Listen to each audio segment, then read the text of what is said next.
Hi, this is Jen Sunday from Catholic Charities in Medina. You may remember me from previous videos in speaking about mental health and the importance of taking care of yourself in that way right now. We at Catholic Charities are still providing telehealth services, so if you feel like you or a loved one could benefit from some counseling, please feel free to call our office, or even if you have any questions about mental health.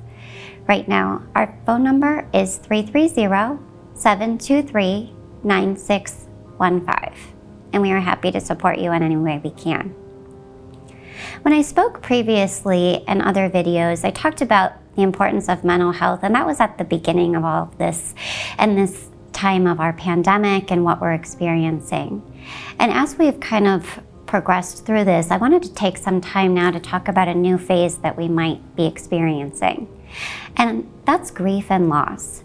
And I feel like we've all been affected by this pandemic and we've experienced loss in our own unique ways.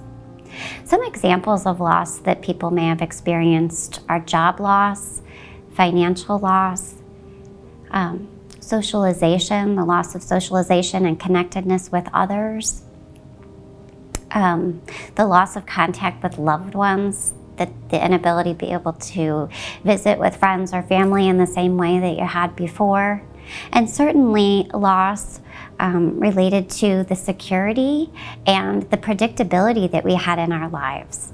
A lot of that is gone right now. And these are uncertain times, and we've all been affected, and grief and loss are real, and I feel like it's important for us to understand what that might look like and how to manage that. So I wanted to talk about the importance of, one, identifying when you're feeling grief and loss, and also to provide you with a little bit of understanding about what that might look like for you. There's a woman named Elizabeth Kubler-Ross who's well known for her expertise in this area. And what she talks about is grief and loss as being a cycle.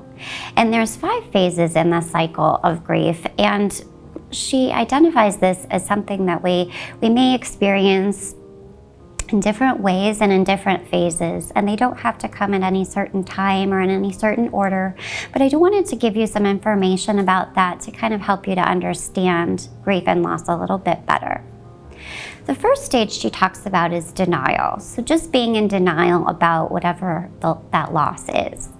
Secondly is anger, being irritable or having frustration about what you've lost. Next is depression, so feeling a sense of sadness or maybe a little bit of hopelessness about the loss. Next is bargaining, where you're trying to really make sense and understand about the loss, why it happened, and why it happened to you. Lastly is the acceptance phase, and that means accepting the loss as it is. Not liking it, not being happy about it, but accepting that it happened. And so again, these phases are times and periods and emotions that you may go through during this time, and that would be a normal reaction to this grief. So I really wanted to provide that education and now talk about, so what do we do with it? What do we do with our grief? How do we manage it? It's important that you all find a way to have some support. So whether that be communicating with friends or family, or talking to somebody that you trust and that you love and that can offer some guidance, or just someone to listen. And also finding a way to seek peace.